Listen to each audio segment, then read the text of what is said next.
Hey guys, this is Joey B. Ugh. So right now I'm going to go over some of the French classical and concerned for the Boleslavsky Steinitz variation, which is the most common one that the grandmasters have on chess games. And this is the basic position. Um, and if you play the classical, which is really the cream of the crop, the winnower is not that good. Classical's better. And then you get here. This move's played, and then a6. And this is video number 2, obviously. This is one of the variations which can be chosen.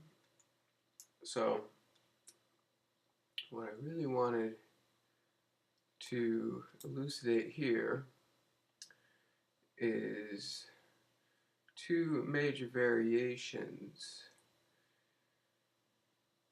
which are of concern to us, who play this. And this one is when you try to get a bishop pair. And what I mean by that is they castle.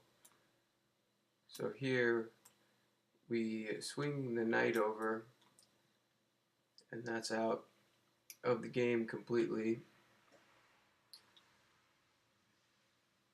See, that's one way. But in reality, we don't play that just yet. What we play first is I usually give them the rule of the two follies. So we try to let them play either rook d1 or rook e1, because I don't want to lend them the b4 pawn push until I know it's good. So that's why I let them do a couple liberties before anything. And the follies that they've really done here is just now I can push it, and the knight can't move to d1. See, because they played the rook there. So that's one of the follies in this variation. And when I actually do push b4. So I push b4, knight a4, and then you snap on c5, and then the two branches here on move 12 is the knight takes, and in this one we just trade knights, and we're trapping the knight lest they play b3, and then this queenside play is what we're going for. The computer puts it at like -15 at first glance. And then the other way, instead of knight takes after we push and snap, then we get the bishop pair. So we have the bishop, there's that, and then we play this, and they have a few moves. They can move here, and then you kind of just play g6, and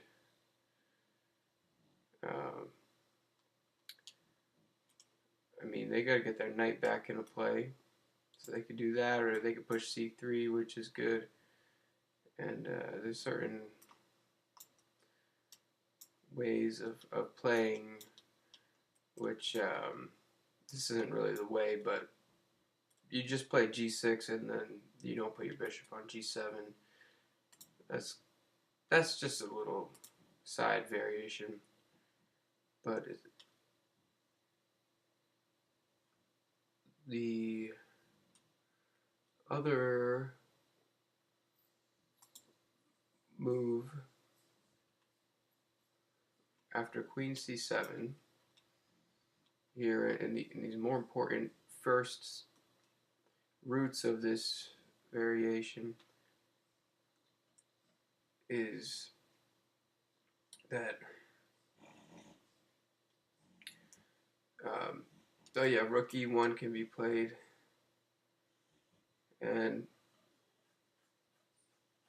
b4 isn't really as good of a move here because say you play b4, then the knight can just go to d1. So that's the difference. There's a fine distinction between those two, and that's that the d1 square is occupied or not. So here the knight comes to d1, and this specific maneuver isn't exactly what we're looking to face up against. So then we play another move in between all of that, called rook c8, and now saying, what are they going to do, you know?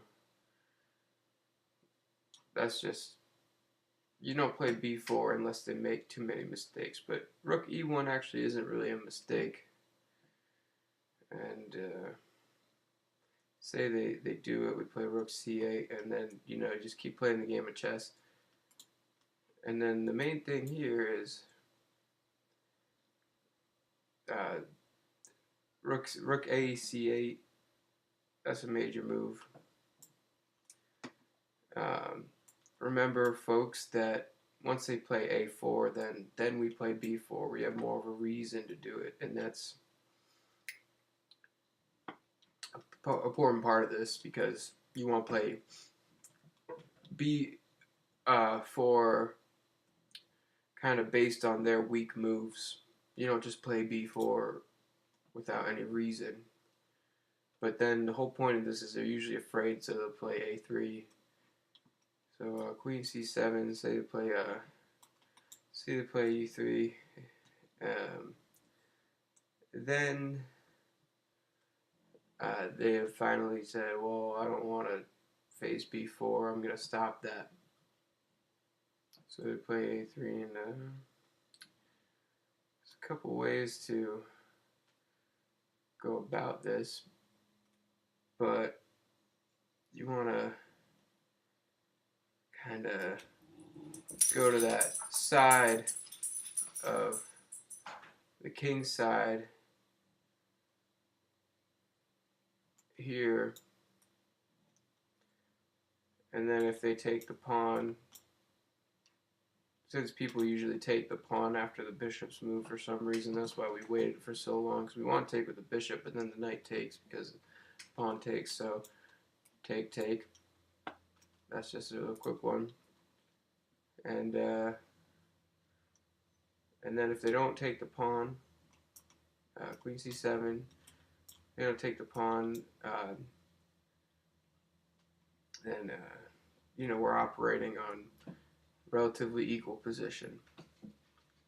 So they haven't made any mistakes at this point, and as far as I'm concerned, this is the best play for white. So if you reach this exact position, then white has played excellent, and good luck. It's equal.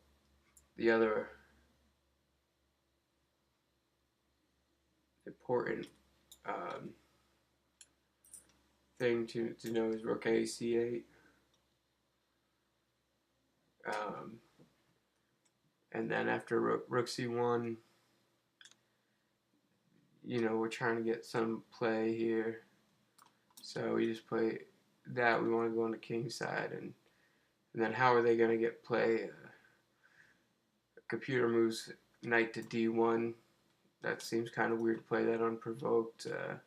h3 is a computer move, and in the cards for us is you know, this exchange eventually on d4. That's kind of one of the themes that rook c8's in the cards. So one more thing to add to this video is just in case just in case you can see. Rook 81.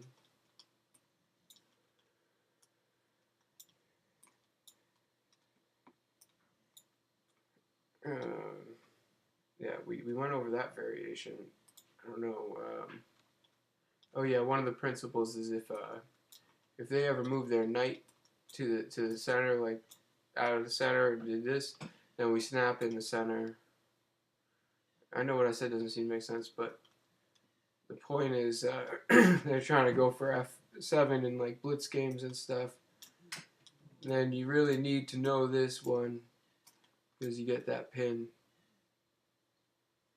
So that's why there's a certain secret about this structure that the C pawn's not supporting the D pawn. So when they take some support out of the center, say they move the knight, then this is a drastic mistake. There's a pawn and fork, and the computer valuation is already negative 2.81. So there's that. And, they're lost here. So you don't want to let them move that. So I hope that you liked number 2 of this video.